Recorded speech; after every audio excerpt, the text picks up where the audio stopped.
A Harvard professor representing Harvey Weinstein is out as a faculty dean. Did you hear about the law professor who just lost a job for daring to be a lawyer for an accused sexual harasser? Sullivan was also verbally abused, and the residence where he lives with his family was vandalized. Ronald Sullivan and his wife have been deans at this Harvard dorm for years. But now some students say, as a survivor of sexual assault, I don't feel safe in Winthrop House. This campaign by a group called Our Harvard Can Do Better worked. Dean Sullivan must step down. Harvard removed Sullivan and his wife from the residence hall. They feel unsafe, they say. They're lying. They're lying. Alan Dershowitz taught law at Harvard for decades. Anybody who says they feel unsafe in the presence of a lawyer and his wife are looking you in the eye and committing the equivalent of perjury. They don't feel unsafe. They've learned the language of the new McCarthyism. The mantra of the day is, we feel unsafe. Well, that's just too bad. Learn to deal with it. You're going to have to live in the real world in which your neighbors, your friends, your relatives are going to disagree with you. And if you start using the criteria of unsafe in your life, you're going to be a failure. More important, I don't care if you're a failure. You're going to impose restrictions on the rest of us. These are mostly young women. Some have been raped, assaulted. Isn't it reasonable that they don't want to face that again? No, it's not reasonable not to want to face the reality that due process requires that everybody be represented. So he didn't get fired from his professor job. Don't the students have a right to say, look, we're living with this guy, he creeps us out because of what he does?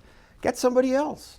Well, if they could say that, then they could say it about somebody who supports Donald Trump for president, somebody who is a Muslim, somebody who's gay, somebody who's Jewish, you name it. We need to educate our students that free speech is for everybody, due process is for everybody. Dershowitz has represented hated people. I was the lawyer of last resort. If you couldn't get another lawyer, you came to me. Sullivan, too, often represents people accused of murder and even terrorism. In order for the rights of all of us, the rights of the guilty and the innocent alike to be protected, we have to live in a system where we vigorously defend the guilty.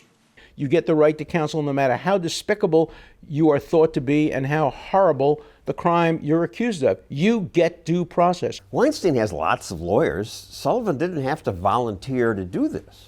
When you're a tenured professor, I think you have a special obligation to take the most controversial cases, because law firms often won't take cases like that. Because of Dean Sullivan's decision to represent Harvey Weinstein, I don't feel welcome here. These students would have fired John Adams. They would have not allowed him to come to the Constitutional Convention or write the Declaration of Independence because he had defended the people who were accused of the Boston Massacre. The Boston Massacre helped start the American Revolution. Bostonians threw snowballs and rocks at British soldiers. The soldiers then fired into the crowd. His cousin Sam Adams was furious at him. He wasn't a true revolutionary. Adams opposed the British. And yet he thought the right to represent somebody transcends any of these other ideological or political issues. Later in life, Adams wrote that his defense of the British soldiers was one of the best pieces of service I ever rendered. Judgment of death would have been as foul a stain as the execution of witches.